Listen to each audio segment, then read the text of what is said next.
So Nakayama in episode 4 of Liar's Game. So here's the anime. If you're not familiar with it, it's pretty straightforward. It's a game where you have to be a liar, or you just have to be witty. It's pretty much just gambling, a gambling anime. But here, Akiyama, he's 100% been proven wrong. So as you can see here, Kanzaki, that she's one of the main protagonists. She's a huge fucking crybaby. And here, she convinced 6 people to join their team by crying and groveling. So you can see here, Akiyama was clearly disturbed by that information. Why? Because previous to this scene right here, Kanzaki was crying like a little bitch. And then Akiyama was like, yeah, crying and groveling, well, just crying in general isn't going to solve anything.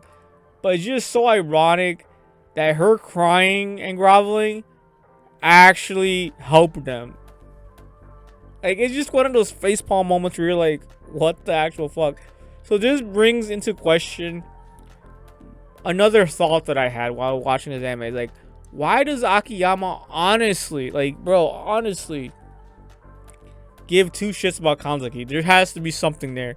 I'm thinking maybe Kanzaki's like a long lost relative, or there has to be something there, bro. It would have to be a huge coincidence, but it would have to be something that he just found out, and that's why he returned to help her out.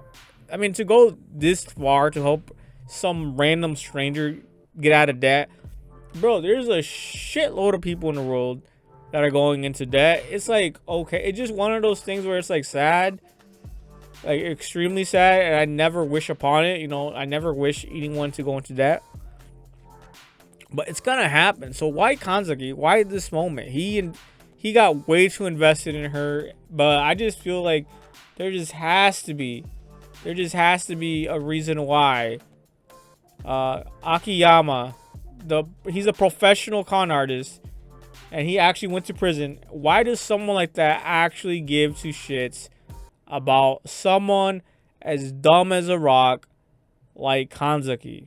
I don't know, man. There has to be theories out there.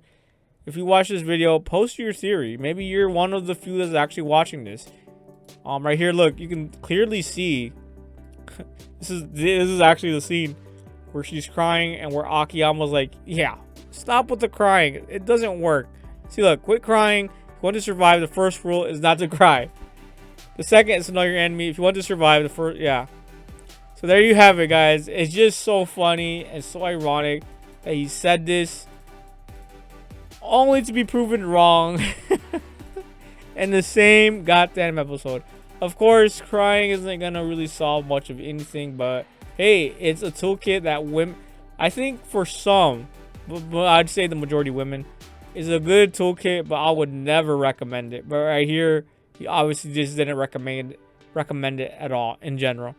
But yeah, that's pretty much it for episode 4. That's right, this was episode 4 of Liar's Game, based on a very popular manga adaptation right here. Really old anime too. I mean manga. And let me see, published 2005. Yeah.